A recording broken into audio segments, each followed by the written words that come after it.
Hello friends, and welcome to today's session on career options and functions of a BPO. This session is part of the certificate course for skills required for ITeS in BPO, a program run by Indira Gandhi National Open University. I'd like to welcome all of you today for this discussion.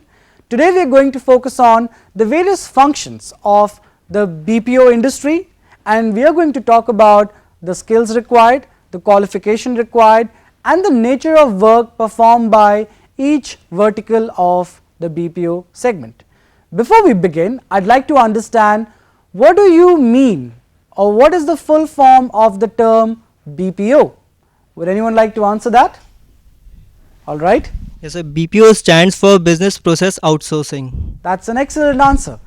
BPO stands for Business Process Outsourcing and refers to all the organizations that offer products, services and solutions to their clients in the outsourced industry. The word BPO has several connotations. In our country, we often confuse or mix up the term business process outsourcing to a very narrow term, which is call centers. Have you heard of call centers? Yeah?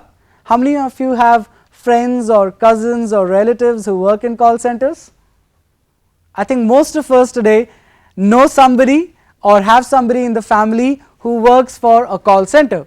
But it's interesting to note that call centers are only one aspect of the business process outsourcing industry, and they are not the industry by themselves. Today we are here to learn and discuss what are the various other functions and how can young people explore job opportunities in the sector. The first topic that we are going to focus on today is the one that we just spoke about, call centers. So what comes to your mind when you think of the term call centers? What kind of activities are performed in a call center? Would anyone like to answer that? All right. Actually, basically in call centers, the agents try to sell their products to their customers through the hire agents. All right. Agents try to sell products to their customers. And how does it happen? Does it happen face to face or does it happen over the phone? Through the phone. Through the phone. That's a good answer. In a call center, as you can see, agents or employees sitting in a call center try to sell their products and services to customers who could be international customers or Indian customers, right? It's important to note that there are two forms of call centers that are very popular. The first one is known as an inbound call center. Has anybody heard of that term, inbound? Could you tell us what that means? In an inbound call center, the agent is called by the customer. The customer, if he or she has some problem, he calls the agent who is responsible to answer or solve the query. Yeah, of that's the customer. an excellent answer. As the term itself explains, an inbound call center is a call center which is primarily in the business of receiving calls, which means you can call up this type of a call center and find answers to your questions and solutions to your problems. The other form of a call center, which is also very popular, is known as a outbound call center. The primary business of an outbound call center is sales and marketing activities. So these are call centers that are involved in the business of selling products and selling services over the phone. There is another term which is a fairly popular term known as telemarketing.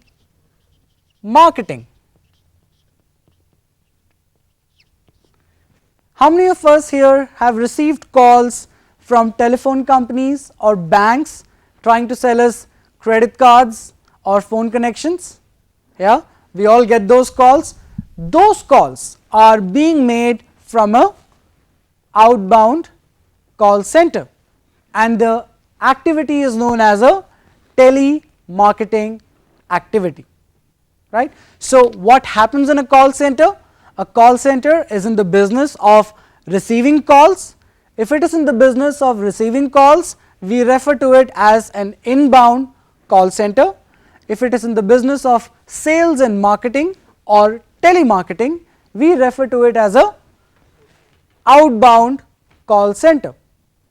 However, in today's modern day and age, we do not communicate with people just over the phone. How many of you have an email ID? Do you interact with your friends over an email? Yeah, that's nice. Similarly, you can also interact with organizations through an email. So there are several call centers that also offer solutions, information, products, services, right, resolution over an email. So instead of making a phone call, you can choose to write an email to a common email ID, and your email will be answered in 24 to 48 hours, right. Since a call center has the ability to handle phone calls as well as emails, it is more appropriate to refer to it as a contact center rather than just a call center. And this is something that you may want to note, because a contact center truly describes the nature of work and the functions performed. So let me repeat, what do you mean by a contact center? A contact center is a facility which has multiple touch points. One of the touch points could be a phone call, which could be an inbound call that the contact center is receiving, or an outbound call that the contact center is making. The second touch point could be emails, and emails can also be inbound in nature or outbound in nature. What do you mean by that? Could somebody explain how emails can be inbound as well as outbound? Yes? If for example we mail to our telecom service provider regarding a bill or something, that is an inbound because we are mailing to the agent. And in outbound, if they have to sell us any plan or any other thing, they will mail us, and they mail to different customers at one go. Right, that's a very nice answer. As a matter of fact, most of us use cell phones today, and you must be receiving a cell phone bill. Several mobile providers today give you the option of receiving your bills over a email, right, rather than posting it or sending it through snail mail, right. That is a very common and a day-to-day example of a outbound email call center. Friends, so now we know the more appropriate term to use is a contact center, because in a contact center you can get in touch with the organization through a telephone by making a phone call. You can also seek the services of the organization by writing them a email. At the same time, you can also receive messages, bills, advice, solutions through email from the contact center, right. So this brings us to the closure of the discussion around what are the various functions performed in a call center or a contact center, which is a term that we have just learnt. Are there any Indian based contact centers? That's a very good question. Contact centers can be both international as well as Indian. The Indian contact centers are also known as the domestic contact centers or domestic call centers. So what is the difference between an international contact center and an Indian contact center? Would somebody like to answer that? Yes, go ahead. The Indian based contact centers are open to provide customer support services for the Indian based companies. That's a very good answer. The India based contact centers offer products, solutions and services to Indian customers, and all their offerings are customized to the Indian marketplace, whereas international call centers may be catering to customers sitting in the United States or Europe or any other part of the world, right. All right, before we wrap up this session, I'd like to understand, can you name a few contact centers that are already running their operations in India?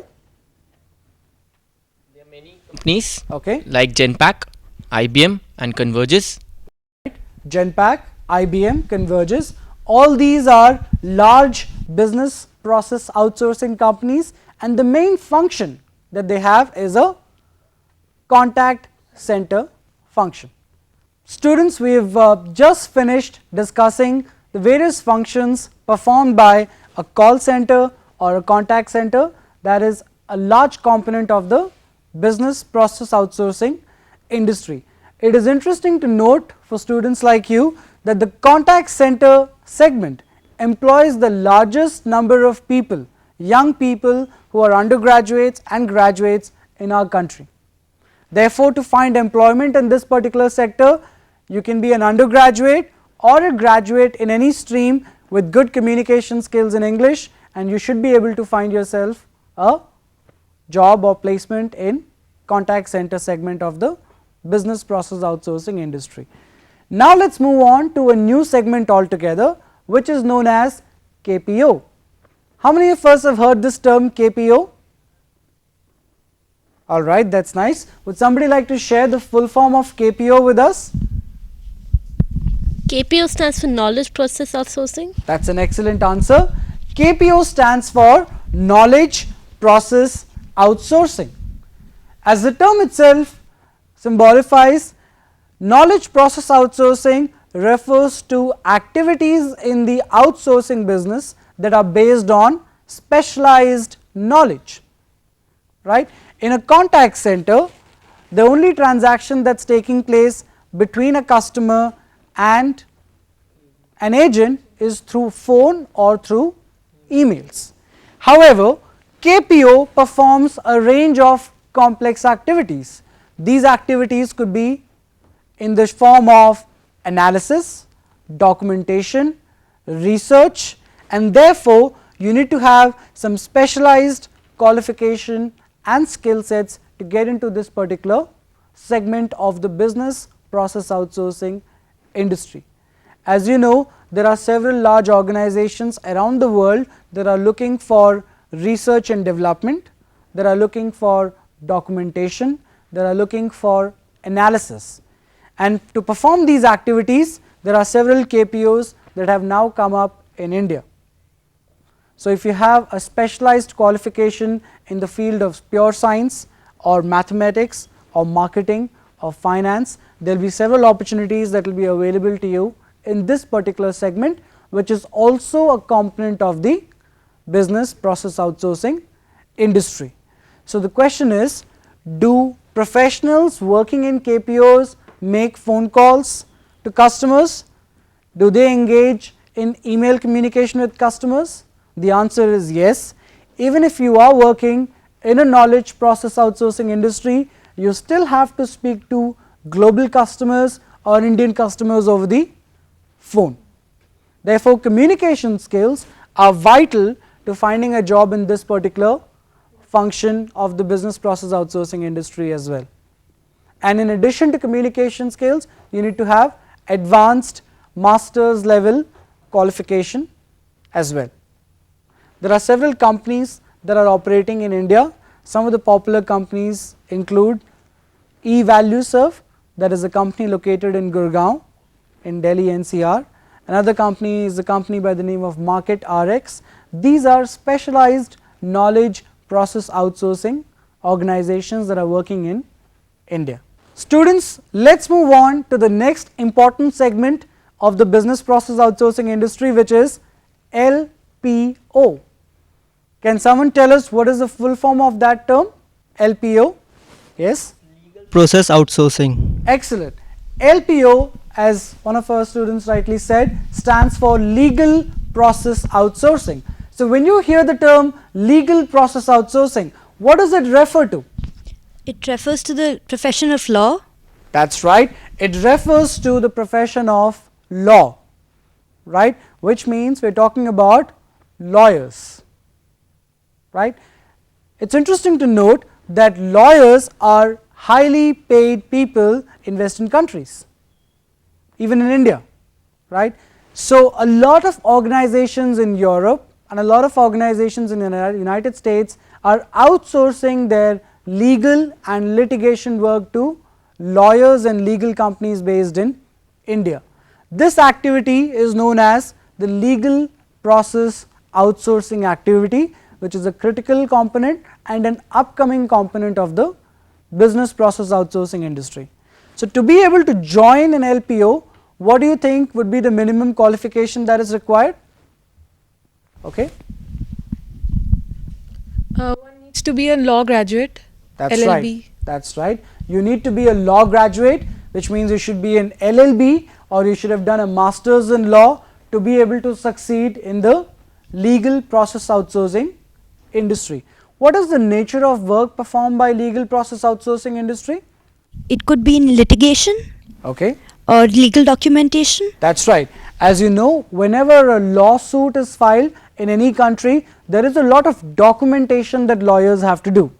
This documentation is technical in nature and can only be performed by somebody who understands the nuances of the legal profession.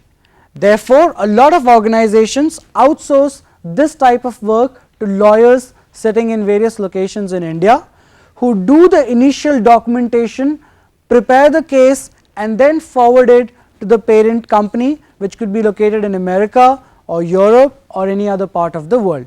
So, this results in the saving of time, increasing productivity for the parent organization, and all these activities fall under the gamut of the legal process outsourcing segment. Sir, can only lawyers enter into a LPO? That is a very good question. While most of the professionals employed in the legal process outsourcing industry are lawyers, but like any other company, there are some general administrative tasks that also need to be performed. There are some sales and marketing tasks that also need to be performed. There are human resource tasks that also need to be performed. And for these departments within an LPO, even non-law graduates are recruited. So, you could be a graduate or you could be a postgraduate with some other specialization, and you may be working in the administrative, sales and marketing or human resource department of a LPO. However, to be able to work on actual cases like litigation and documentation, you will need to have a law degree. So, students, that wraps up our discussion on the various components of a legal process outsourcing domain, which is a critical component and an upcoming component of the business process outsourcing industry. Students, now we are going to focus on another upcoming area in the business process outsourcing industry, and this area is referred to as HRO, and HRO stands for Human Resource Outsourcing. Like LPO, human resource outsourcing is also gaining popularity and also is becoming a huge employment generator for young professionals. So, I would like to ask you, what are some of the functions performed by the human resource department in an organization? Recruitment. All right, recruitment is one of the functions. Training. Training is another function. Induction. Induction is another function. So, as all of you have highlighted, these are critical components of the human resource department in any organization. Now, the organization has a choice. They can either do these functions internally by hiring full-time employees who are specialists in the field of human resources, or they can outsource this activity to another company which could be located in India. Whenever they choose to outsource, they save money. So, companies which choose to outsource their human resource department typically use the services of human resource outsourcing firms. So, they do training, they do recruitment and they do induction, they even do salary and a lot of other human resource activities that are typically performed internally by an organization. This is known as human resource outsourcing industry. Now, as you know, this is a specialized field and therefore, you need to have specialized skill sets, know-how and qualifications. To be able to find jobs in the human resource industry, you need to have a master's degree or at least a bachelor's degree with a specialization in human resources. So, if you specialize in human resources, there are several options available to you in this particular segment of the business process outsourcing industry. Some of the major companies that are operating in this particular domain include large organizations like Hewitt and Convergys, which are two large players with a special focus on human resource outsourcing sector. So students, that wraps up our discussion on the functions performed by the HRO segment, which I had mentioned earlier is fast gaining popularity and is also becoming a large employer in the BPO domain. Students, now let's move on to the last component that we are going to discuss today, which is also a part of the business process outsourcing industry, and this component also happens to be one of the early components. Along with call centers, this component became a large employer in India. It is known as F&A. Could somebody tell us what does the term F&A stand for? Financial and accounts outsourcing. That is right, that's a good answer. It stands for finance and accounting outsourcing. As you know, every organization, large, medium or small, needs to maintain their finances and needs to track the book of accounts. This activity can either be performed in-house by a team of chartered accountants or can be outsourced to a company that specializes in this particular activity. So there are several organizations whose core business is to manage the finance and accounting books of other organizations, and these organizations are known as F&A outsourcing companies. So what do you think could be the basic qualification to find a job in the F&A function of a BPO? Commerce? That's right. You need to have a bachelor's degree in commerce or accounting. You could even be a chartered accountant, or you could be a master's, you could have a master's degree in business with a finance specialization. If you have any of these qualifications, there are several options available for you in the finance and accounting outsourcing industry. Now that we have discussed 5 critical components, it is important for all of you to know that there are several business process outsourcing companies that offer all of these functions in the same organization. What does that mean?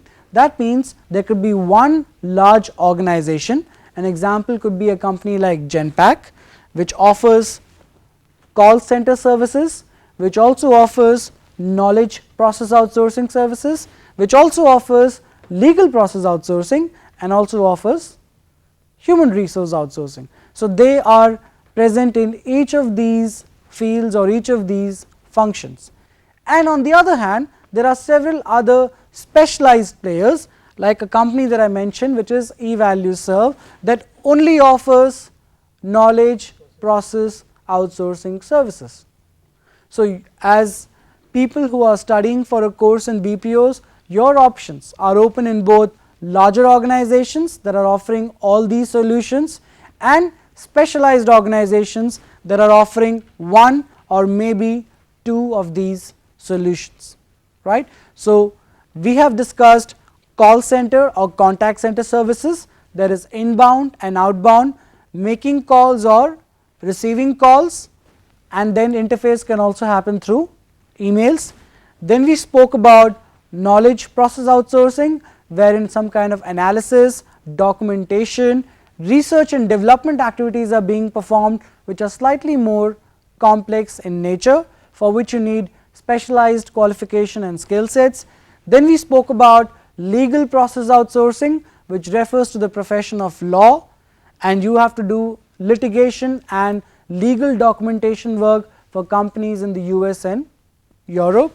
Then we spoke about human resource outsourcing, wherein human resource activities like training, induction and recruitment are being performed by an outsourced company, which is also known as an HRO outsourcing company.